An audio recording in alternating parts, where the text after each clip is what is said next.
بسم اللہ الرحمن الرحیم۔ السلام علیکم ورحمۃ اللہ وبرکاتہ۔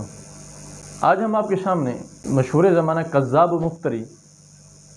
فضل ہمدرد نامی روافظ کا اعلی کار جو شخص ہے اس کی دسیسہ کاریوں سے پردہ اٹھانے لگے ہیں، جو کہ آیا روز دسیسہ کاریوں اور افطرا پردازیوں کا اظہار کرتا رہتا ہے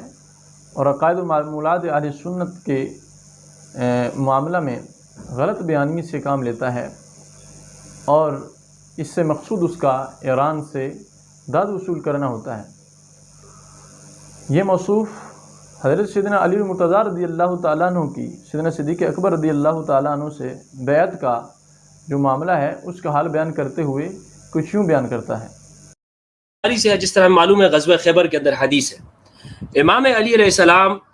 کو اس میں کوئی ڈاؤٹ، کوئی کسی طرح سے ادنا ذرہ سا بھی شک و شبہ نہیں ہے کہ میں ہی اس وقت کا امام ہوں، مجھے ہی یہ ذمہ داری دی گئی ہے۔ امام علی علیہ السلام اس پر کھڑے ہوئے ہیں، ڈٹے ہوئے ہیں، جمے ہوئے ہیں، ٹھیک ہے۔ امام علی علیہ السلام سے اسی لیے جب وہ خلافت کے معاملے میں حضرت ابوبکر رضی اللہ عنہ ان کی بیعت نہیں کی شروع میں، تو وہ آئے ان کے پاس اور یہ مسئلہ ان کے سامنے رکھا امام علی علیہ السلام کے۔ آپ نے واضح لفظوں میں کہا کہ یہ ہمارا حق ہے، ولیکن استبد علینا بالامر، لیکن یہ ہم سے استبداد کیا گیا ہے، یا استبد علینا بالامر، یا آپ نے استبداد، یہ دونوں الفاظ بخاری کے موجود ہیں، میری طرف سے نہیں۔ تو امام علی علیہ السلام کا نقطہ نظر تو بالکل واضح ہے کہ بھائی یہ ہمارا حق ہے، ہم اس کو حق پہ اپنے آپ کو سمجھتے ہیں۔ اب دیکھیں علی اگر یہ بات کہہ رہے ہیں نا کہ میں حقدار ہوں، میں اپنے آپ کو حق پہ سمجھتا ہوں، اور ایک بات یہ کہ میں کہتا ہوں کہ علی حقدار ہے، دونوں میں زمین آسمان کا فرق ہوگا یا نہیں ہوگا؟ شاہ صاحب فرق ہے نا، ایک انسان خود اپنے بارے میں کہہ رہا ہے کہ یہ حق میرا ہے، اور دوسرا میں کہہ رہا ہوں یہ آپ کا حق ہے۔ تو امام علی علیہ السلام فرماتے ہیں کہ یہ میرا حق ہے، ہم اس کو اب کیونکہ رسول اللہ صلی اللہ علیہ وسلم کی قرابت کی وجہ سے ہم اپنے آپ کو زیادہ حقدار سمجھتے ہیں، لیکن آپ نے ہم سے یہ ہمارا یہ حق نہیں دیا۔ تو اس کے بعد جو اس کے اوپر حوالہ کس کا دے رہا ہے؟ بخاری شریف کا کتاب المغازی باب غزوۃ خیبر کا، کہ حضرت سیدنا فاطمۃ الزہرا رضی اللہ تعالیٰ عنہ کا جس وقت وصال شریف ہوا، فلما توفیت استنکر علی وجوہ الناس، جس وقت سیدنا فاطمۃ الزہرا کا انتقال ہوا تو حضرت علی نے لوگوں کے چہروں پر نکارت دیکھی، لوگوں کے چہروں پر ذرا تعجب کے آثار دیکھے کہ 6 ماہ گزر چکے ہیں، ابھی تک علی نے بیعت نہ کی، کیا ارادہ رکھتا ہے، کیوں یہ بیعت نہیں کر رہا؟ تو یہ نکارت لوگوں کے چہروں پہ حضرت علی کو جو ہے نا وہ ملاحظہ ہوئی، تو فلتمس مصالحت ابی بکر، تو حضرت علی نے حضرت ابو بکر سے مصالحت کا التماس کیا، اور مبایعت، حضرت ابو بکر رضی اللہ عنہ کی بیعت کرنے کی التماس کی۔ فقال، تو حضرت علی رضی اللہ تعالیٰ عنہ حضرت سیدنا صدیق اکبر رضی اللہ تعالیٰ عنہ کی حضوری میں یہ فرماتے ہیں، فقال قد عرفنا فضلک، تحقیق ہم نے آپ کا فضل پہچان لیا ہے، وما اعطاک اللہ، اور جو اللہ نے آپ کو نعمتیں اور عظمتیں اور ولایت دی ہے یہ بھی ہم نے پہچان لی، ولم ننفس علیک خیرا ساقہ اللہ الیک، اور ہر وہ خیر و بھلائی جو اللہ نے آپ کے نصیب میں رکھی اور جس سے اللہ نے آپ کو حصہ وافر دیا، ہم اس میں حسد بھی آپ سے کبھی نہیں کرتے اور کبھی نہ کیا۔ لیکن سوال یہ ہوتا ہے کہ پھر 6 ماہ تک مبایعت سے کیوں کر رکے رہے؟ تو فرمایا ولیکن استبدت علینا بالامر، لیکن آپ نے امر خلافت کے مشاورت میں خود مختاری سے کام لیا اور ہم سے مشاورہ نہ کیا۔ مشورہ ہو جاتا تو ہمیں کسی قسم کا کوئی انکار نہیں ہے، آپ افضل بھی ہیں، آپ لائق بالامامت بھی ہیں، اور آپ کو اللہ نے نعمتیں بھی عطا کی ہیں، اس میں ہمیں نہ حسد ہے، نہ انکار ہے، نہ جلن ہے، صرف ہمیں ذرا دکھ اس بات کا ہے کہ آپ نے ہم سے مشورہ نہ لیا۔ تو وَكُنَّا نَرَىٰ لِقَرَابَتِنَا مِن رَسُولِ اللَّهِ صلی اللہ علیہ وسلم نصیباً، حالانکہ ہم رسول اللہ صلی اللہ علیہ وسلم کی قرابت کے سبب اپنا حصہ مشاورت دیکھتے تھے، ہمارے خیال میں تھا کہ مشاورت کریں گے۔ حتیٰ فاضت عینا ابی بکر، تو جب یہ شکوہ حضرت سیدنا علی المرتضیٰ رضی اللہ عنہ کا سیدنا ابو بکر نے سنا تو آپ کی آنکھیں جاری ہو گئیں، آنکھوں سے آنسو آنے لگے، لیکن اس کا جب جواب دیا تو سیدنا علی المرتضیٰ کو اطمینان قلبی بھی حاصل ہوا۔ تو کہتے ہیں فلما تکلم ابو بکر، جب حضرت ابو بکر نے کلام کیا، قال والذی نفسی بیدہ لقرابۃ رسول اللہ صلی اللہ علیہ وسلم احب الی ان اصل من قرابتی، کہ رسول اللہ صلی اللہ علیہ وسلم کی قرابت کا لحاظ رکھنا، پاس رکھنا، وہ مجھے اپنی قرابت سے کہیں زیادہ بڑھ کر محبوب ہے۔ حضرت صدیق اکبر اللہ کی قسم اٹھا کے کہہ رہے ہیں۔ اور اس کے بعد رہا وہ مسئلہ کہ جس کی بنیاد پر آپ یہ کہہ رہے ہیں کہ ہم اس قرابت کی بنیاد پر اپنا حق سمجھتے تھے، تو حق سے مراد یہاں دو صورتیں ہیں، یا تو حق خلافت ہے یا حق ہے وراثت کا۔ تو یہ حضرت سیدنا صدیق اکبر کا جواب دینا کہ وَأَمَّا الَّذِي شَجَرَ بَيْنِي وَبَيْنَكُم مِّنْ هَٰذِهِ الْأَمْوَالِ، تو یہ جو عبارت دلالت کر رہی ہے کہ یہ جو نصیب کا دعویٰ ہو رہا ہے نا کہ وَكُنَّا نَرَىٰ لَنَا فِي هَٰذَا الْأَمْرِ نَصِيبًا، تو وہاں نصیب سے مراد ہے حصہ فدق وغیرہ، تو وہ ایک علیحدہ موضوع ہے، اس پہ ہم انشاءاللہ کلام کر لیں گے۔ لیکن اس کے لحاظ سے بھی سیدنا صدیق اکبر نے تسلی بخش جواب دیا، فرمایا وَأَمَّا الَّذِي شَجَرَ بَيْنِي وَبَيْنَكُم مِّنْ هَٰذِهِ الْأَمْوَالِ فَإِنِّي لَمْ آلُ فِيهَا عَنِ الْخَيْرِ، تو یہ جو معاملات ہمارے اور تمہارے درمیان ہوئے ہیں وراثت کے معاملات میں، ان مالوں کے معاملات میں، تو اس میں نے خیر سے کبھی تجاوز نہ کیا، نہ خیر سے کوتاہی برتی۔ جو خیر تھا، جو حق تھا، وہی میں نے آپ کے سامنے رکھا۔ وَلَمْ أَتْرُكْ أَمْرًا رَأَيْتُ رَسُولَ اللَّهِ صلی اللہ علیہ وسلم يَصْنَعُهُ فِيهَا إِلَّا صَنَعْتُهُ، اور ہر وہ کام کہ جو رسول اللہ صلی اللہ علیہ وسلم ان اموال کے معاملے میں اس مسئلہ میں کیا کرتے تھے، میں نے ہر وہ کام کیا ہے، کوئی کام نہیں چھوڑا کہ جو رسول اللہ کرتے ہوں اور میں نے نہ کیا ہو۔ تو فقال علی لابی بکر، یہاں حضرت علی آپ کے جواب سے مطمئن ہو گئے دلی طور پر، اور آپ کو اطمینان قلبی حاصل ہو گیا، تو آپ نے فوراً سر تسلیم خم کر کے عرض کی موعدک العشیۃ للبیعہ، اے امیر المومنین، آپ کی بیعت کے وعدے کا وقت زوال ہے۔ جو ہی دوپہر ڈلے، وقت زوال آئے، تو ہم جو ہے آپ کی بیعت کا وعدہ کرتے ہیں۔ تو جب ظہر کا وقت ہوا تو حضرت سیدنا صدیق اکبر نے نماز پڑھائی، فلما صلی الظہر رقی علی المنبر، حضرت سیدنا صدیق اکبر ممبر پر تشریف لائے، فتشہد وذکر شأن علی وتخلفہ عن البیعہ، آپ نے تشہد فرمایا، تشہد کے بعد حضرت علی رضی اللہ عنہ کا معاملہ ذکر کیا، اور آپ کے بیعت سے متخلف ہونے کا معاملہ بھی ذکر کیا، وعذرہ بالذی اعتذر الیہ، اور آپ کا وہ عذر بھی ذکر کیا کہ جس عذر سے آپ نے معذرت طلب کی کہ میرے 6 ماہ تک بیعت نہ کرنے کا عذر یہ ہے، عذر یہ ہے۔ اب وہ عذر کیا ہے اس پہ بھی انشاءاللہ ہم کلام کرتے ہیں۔ ثم استغفر، حضرت سیدنا صدیق اکبر نے استغفار کیا اور آپ نے اپنا کلام منقطع کیا۔ اس کے بعد تشہد علی، حضرت علی نے بھی تشہد کیا۔ اس کے بعد فعظم حق ابی بکر، ملاحظہ ہو، فعظم حق ابی بکر، حضرت سیدنا علی المرتضیٰ نے حضرت سیدنا صدیق اکبر کے حق کی تعظیم کی، بڑائی کی کہ آپ ہی اولو الحق ہیں، آپ ہی یہاں اولا بالخلافہ ہیں۔ اور مسلم شریف کے اندر الفاظ دوسرے ہیں کہ حضرت سیدنا صدیق اکبر کی حق کو بھی آپ نے بڑا چلا کے بیان کیا، اور آپ کی سابقیت کو بھی بیان کیا کہ سیدنا صدیق اکبر رضی اللہ عنہ خلافت کے حقدار بھی سب سے زیادہ یہی ہیں، اور سابق بالخلافہ، اولا بالخلافہ بھی یہی ہیں۔ مسلم شریف کے الفاظ یہ ہیں۔ تو اس دسیسہ کاری کہاں جائے گی کہ سیدنا صدیق اکبر کی خلافت کا حقدار ہونا اور ان کا سابق بالخلافہ ہونا، یہ تو خود حضرت سیدنا علی المرتضیٰ رضی اللہ عنہ منبر پہ کھڑے ہو کے بیان کر رہے ہیں۔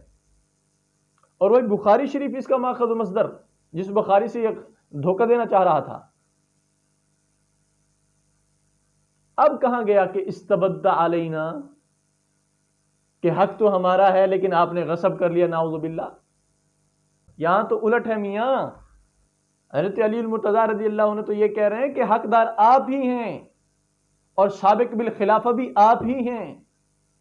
ہم سے غلطی ہوئی اور ہم اپنا عذر پیش کرتے ہیں کہ نہ کسی انکار کی بنیاد پر، ہم نہ ہی کسی حسد کی بنیاد پر ہم آپ سے مؤخر رہے بیعت کرنے میں، بلکہ ایک تھوڑا سا ہمارے دلوں کے اندر یہ شبہ تھا کہ ہم رسول اللہ صلی اللہ علیہ وسلم کے قرابت دار ہیں اور اس قرابت کی بنیاد پر اپنا حق سمجھتے ہیں۔ اب حق کس چیز میں ہے؟ 2 باتیں ہیں۔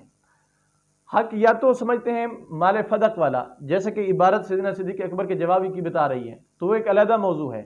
لیکن یہ مفتری یہاں سے حق کے خلافت ثابت کرنا چاہ رہا تھا، تو ہم اسی پہ کلام کرتے ہیں کہ حق کے خلافت سمجھ رہے ہیں۔ حق کے خلافت کیا کہ ہم زیادہ حقدار ہیں خلافت کے؟ تو یہ تو حضرت علی کا خود جواب ہی اس کا رد کر رہا ہے کہ یہاں امر سے مراد وہ نہیں ہے، بل کننا نرا فی ھذا الامر لنا نصیبا،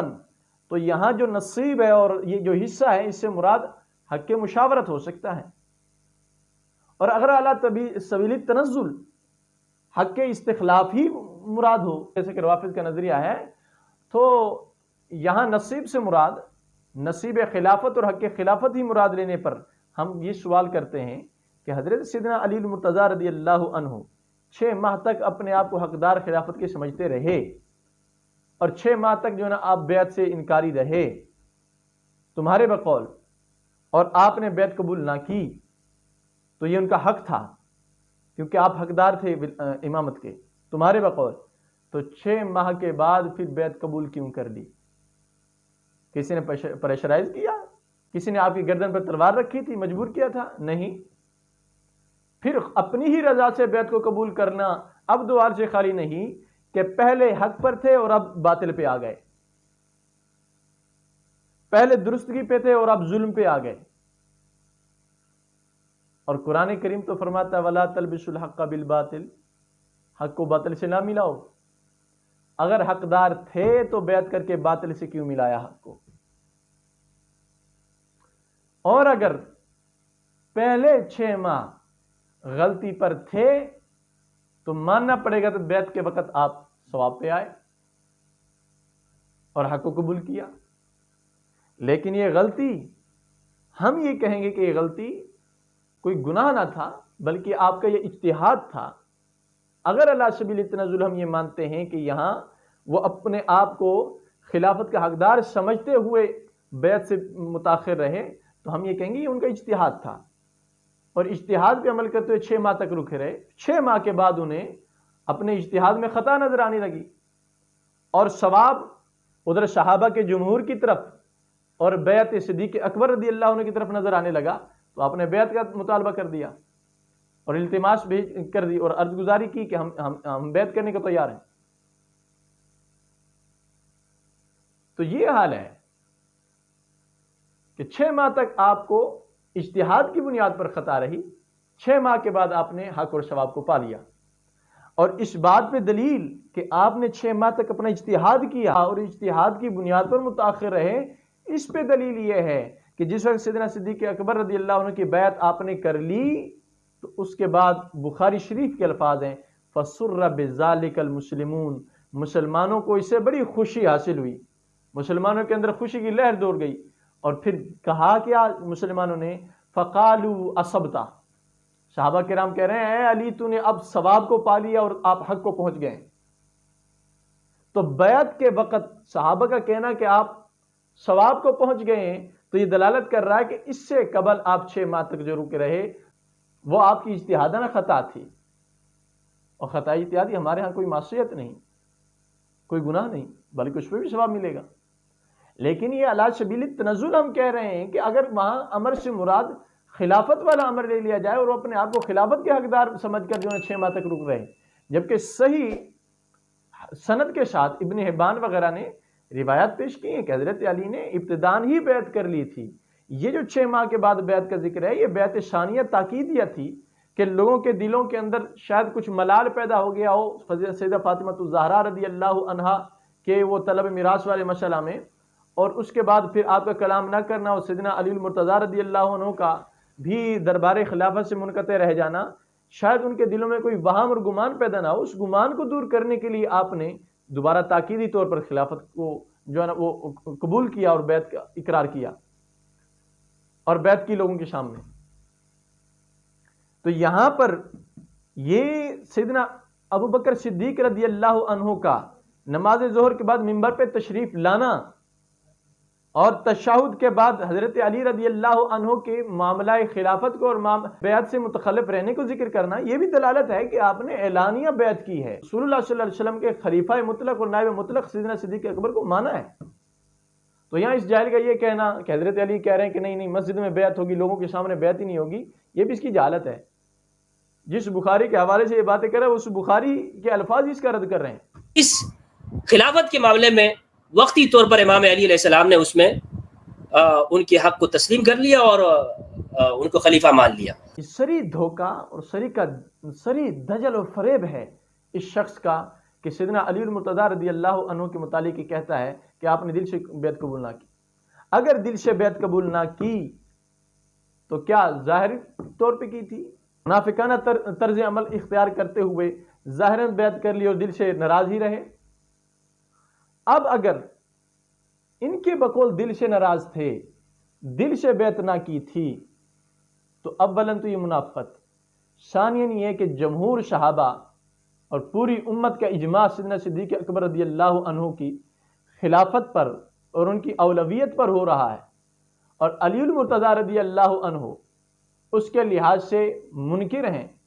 تو اجماع امت کا منکر کیا ہے، اس کا حکم آپ نے لگانا. پھر ایک طرف مومنین کی پوری جماعت ہے، ایک طرف حضرت علی المرتضیٰ رضی اللہ تعالیٰ عنہ فرد واحد منفرد ہیں. تو آیت کریمہ قرآن کریم کی یہ بھی یاد رہے کہ وَمَن يَتَّبِعْ غَيْرَ سَبِيلِ الْمُؤْمِنِينَ نُوَلِّهِ مَا تَوَلَّى وَنُصْلِهِ جَهَنَّمَ وَسَاءَتْ مَصِيرًا. اس کا معنی اور ترجمہ بھی آپ کو یاد رہے. پھر رسول اللہ صلی اللہ علیہ وسلم کی حدیث مبارکہ بھی یاد رہے کہ علیکم بالجماعہ من شذ شذ فی النار. جماعت کو لازم پکڑو، جماعت کو لازم پکڑو کہ جو جماعت سے کٹے گا وہ جہنم میں ڈالا جائے گا. اب اگر حضرت علی رضی اللہ عنہ خلافت کی بنیاد پر کٹے رہے اور انکاری رہے تو بتاؤ آپ نے جماعت صحابہ سے انکار کیا کہ نہ کیا؟ جماعت صحابہ سے شذوذ اختیار کیا کہ نہ کیا؟ جماعت صحابہ سے خروج اختیار کیا کہ نہ کیا؟ اور جماعت کا تارک رسول اللہ صلی اللہ علیہ وسلم فرما رہے ہیں وہ جہنمی ہے، تو بتاؤ حضرت علی رضی اللہ عنہ کے اوپر کیا فتویٰ لگاؤ گے؟ ایسی عقل بھی اندھی کسی کو خدا نہ دے، دے آدمی کو موت مگر یہ بد ادا نہ دے. لہذا اہل سنت ہی معتدل مذہب. ہمارے ہاں ہم یہ کہتے ہیں کہ آپ کو اگر مان بھی لیا جائے کہ آپ خلافت کی وجہ سے ہی متخلف رہے بیعت سے، تو وہ ان کا اجتہاد تھا اور اس اجتہاد پہ عمل کرتے رہے. 6 ماہ کے بعد اس اجتہاد میں خطا نظر آئی تو حق کی طرف رجوع لے آئے. اور اولا ہم یہ کہتے ہیں کہ نہیں، ہم اجتہاد کے بات نہیں کرتے، بلکہ سیدنا علی المرتضیٰ رضی اللہ عنہ نے بیعت سے کوئی انکار نہ کیا. ہاں، وقت بیعت نہ پایا کہ حضرت سیدنا فاطمہ الزہرا کی تیمارداری اور ان کی خاطر تواضع میں مصروف رہے، اور پھر وقت نکالنے کی کوشش بھی نہ کی. وہ اس بنیاد پر کہ جب اہل حل و عقد صحابہ میں سے کبار صحابہ کرام حضرت علی المرتضیٰ رضی اللہ عنہ کی عدم موجودگی میں سیدنا صدیق اکبر کو خلیفہ منتخب کر چکے ہیں اور امور جو ہے نا خلافت سارے کے سارے درجہ قبولیت میں حضرت علی رضی اللہ عنہ انجام دے رہے ہیں، جو فیصلہ خلافت صادر ہو رہا ہے اس کو دل سے قبول کر رہے ہیں، تو یہ سب کے سب ان کی طرف سے دلیل تھی کہ آپ حضرت سیدنا صدیق اکبر رضی اللہ عنہ کی خلافت پر راضی ہیں، کسی قسم کا انکار نہیں ہے. اور اس بنیاد پہ انہوں نے بیعت نہ کی 6 ماہ تک کہ میری بیعت کوئی ضروری نہیں ہے جب صحابہ کرام رضی اللہ عنہم کی جماعت بیعت کر چکی ہے. اور جب انہوں نے وقت فراغت پایا سیدہ کے وصال کے بعد رضی اللہ عنہ، اور لوگوں کے دلوں کے اندر بھی چہروں پہ بھی نکارت دیکھی کہ اب تو فارغ ہیں، اب تو کوئی عذر باقی نہ رہا، اب کیوں بیعت نہیں کرتے، تو حضرت سیدنا علی المرتضیٰ رضی اللہ عنہ نے التماس کر گزاری کی کہ میں بیعت کرنے کو تیار ہوں. یہ ہے ایک واضح مذہب اور یہ ہے ایک صراط مستقیم جو غلو، افراط و تفریط سب سے پاک ہے. وگرنہ جو طرز طریق تم نے اختیار کیا ہے، ماننا پڑے گا کہ حضرت علی رضی اللہ عنہ شذوذ عن الجماعت کے سبب بھی جہنم کی مستحق، نعوذ باللہ. سبیل مومنین سے جدائیگی اختیار کرنے کے سبب بھی اسی جزا کے حقدار جو قرآن کریم بتا رہا ہے. پھر تیسرا، آپ نے اپنا حق چھوڑ کر باطل پر اتفاق کیا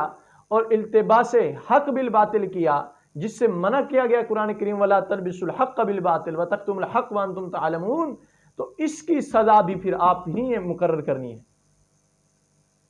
اور اگر آپ کے پاس دلیل تھی خلافت کی، اجتہاد نہ تھا بلکہ اپنے پاس یقین تھا، جیسا کہ بیوقوف دعویٰ کر رہا ہے کہ آپ کو تو بڑا وثوق تھا، وقت بیعت بھی آپ کو پورا یقین ہے کہ میں ہی خلافت کا حقدار ہوں، اس میں کسی قسم کا کوئی ڈیفالٹ نہیں ہے، کوئی کسی قسم کا شک نہیں ہے، تو ہم سوال کرتے ہیں کیا دلیل تھی؟ قرآن کی نص تھی؟ رسول اللہ صلی اللہ علیہ وسلم کا فرمان تھا؟ کیا دلیل تھی؟ اور اگر دلیل تھی تو پیش کیوں نہ کی؟ آپ پر تو دلیل کا پیش کرنا واجب تھا اگر آپ حقدار تھے ولایت کے، امامت کے، خلافت کے، کیونکہ قرآن کریم سورہ بقرہ آیت نمبر 142 کے اندر خود رب کریم فرماتا ہے وَمَنْ أَظْلَمُ مِمَّنْ كَتَمَ شَهَادَةً عِنْدَهُ مِنَ اللَّهِ، کہ اس شخص سے بڑھ کر ظالم اور کون ہوگا کہ جس کے پاس اللہ کی جانب سے گواہی ہے، سند ہے، دلیل ہے، اور وہ اس کو چھپا رکھے۔ تو حضرت علی المرتضیٰ رضی اللہ عنہ کا کوئی کسی قسم کے دلیل پیش نہ کرنا، کسی قسم کی سند پیش نہ کرنا، کسی قسم کی نص پیش نہ کرنا، یہ دلیل ہے اس بات پر کہ آپ کا بیعت سے 6 مہینے تک متخلف رہنا یہ آپ کا اجتہادانہ عمل تھا، اور اس اجتہاد میں آپ کو خطا نظر آنے لگی تو آپ نے حق کی طرف رجوع کیا اور ثواب کو پہنچے، اور ثواب کو پہنچنے پر دلیل سب سے بڑی یہ کہ صحابہ کرام نے آپ کو ثبتا کہنا، یہ دلیل ہے کہ آپ نے اجتہاد کیا، اجتہاد میں خطا پر 6 ماہ تک رہے، 6 ماہ کے بعد آپ کو اپنے خطا کا یقین ہوا، اس کے بعد آپ حق کی طرف رجوع لے آئے، اور اس میں کوئی حرج نہیں۔ لہذا ہم اس مفتری کذاب کو پیغام دینا چاہیں گے کہ آپ اپنا مذہب واضح کیجئے، آپ منافقانہ طرز طریق چھوڑ دیجئے، بخاری پہ افطرا باندھتے ہو، بخاری کی روایت میں تحریف کرتے ہو، جو لفظ بخاری میں ہے نہیں وہ آپ بیان کر رہے ہیں، اور جو لفظ ہیں ان کا معنی مفہوم آپ غلط بیان کر رہے ہیں۔